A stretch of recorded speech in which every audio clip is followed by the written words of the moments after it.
Hello mga Momshi Cakes, kamusta kayo? Another day, another vlog tayo mga Momshi Cakes. Ito po pala ang ating order last week, 18 cupcakes for 18th birthday. Ang ganda at ang syala ng ating lalagyan, di ba mga Momshi Cakes? Pag ganitong mga lalagyan ng ginagamit ko, nagbibigay ako ng free spoon sa ating mga kliyente at ang syala ng ating style, Bohemian, Autumn Bohemian nga pala ang team nila. At yan, nakaayos na, ready for delivery mga Momshi Cakes. Ang ganda, di ba? After nga ng ating cupcakes, mag-prepare naman tayo ng ating ingredients for dream cake. Gagawa nga tayo ng dream cake for today's video dahil nauuso na naman ang lava cake ni Pilangga, although ibang style naman ito. Ito nga pala, nag-prepare na ako ng for chocolate pudding. Nag-prepare ako ng 1 cup cocoa and 6 tablespoon cornstarch, 1 teaspoon salt, 2 packs all-purpose cream, 4 egg yolks, 2 big cans evaporated milk, and 2 cups sugar. At yan, haluin lang natin sila lahat ng ingredients dyan. Halo-halo lang tayo mga Momshi Cakes hanggang sa lumapot yung ating chocolate pudding. Kailangan lang natin siyang pakuluin ng mabuti. At syempre, wag natin titigilan ng paghalo para hindi masunog ang pinakailalim niya. And low, medium heat lang tayo mga Momshi Cakes. After nyan mga Momshi Cakes, proceed tayo sa paggaganache. Ito nga ang gamit ko ay ang all-purpose cream.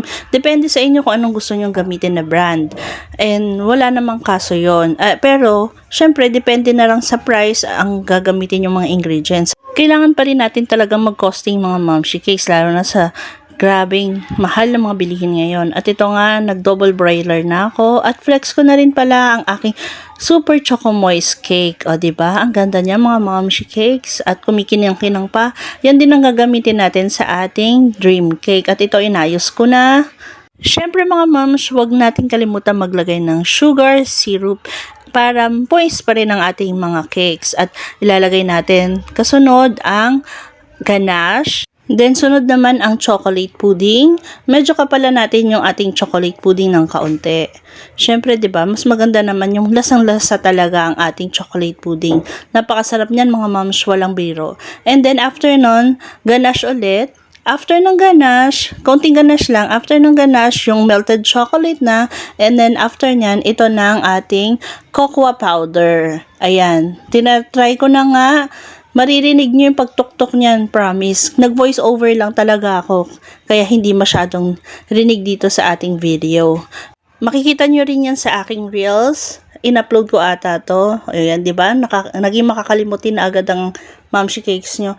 Pag ganito talaga marami tayong iniisip, marami tayong gustong mga gawin, 'di ba? Minsan nakakalimutan natin yung ating mga nagawa na. Kaya talagang minsan nagte-take notes ako. At ito nga, hirap na hirap nga ako kung paano ko gagawin itong pagtatali ko sa aking mga pa-order. Kasi gusto ko, meron siyang kutsara para in case na kung nasaan man tayo, pwede natin makain agad-agad at hindi na natin kailangan maghanap pa ng available na spoon.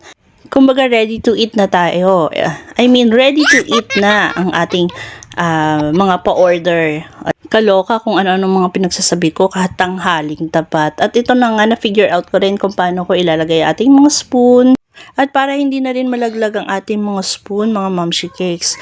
Kung ako sa inyo mga moms, gawa na tayo ng dream cake. Although hindi ito ang original recipe ni Langga, pero sumikat din ang dream cakes ng mga nakaraang taon. O diba? Kasi sayang naman habang napapanahon, habang meron tayong pangnegosyo, gawin natin ito. At napakasimple lang. Lalagay ko ang mga ingredients sa comment section mga Momshi Cakes para makagawa din kayo. Simpleng-simple lang lahat ng mga ito mga Momshi Cakes. Basta gawin nyo lahat ng mga ingredients, pati ang mga saktong sukat ng mga ingredients na ito. Flex ko na rin mga Momshi Cakes ang aking pa-order. Bali, third batch na ito. Yun lang mga moms. Salamat!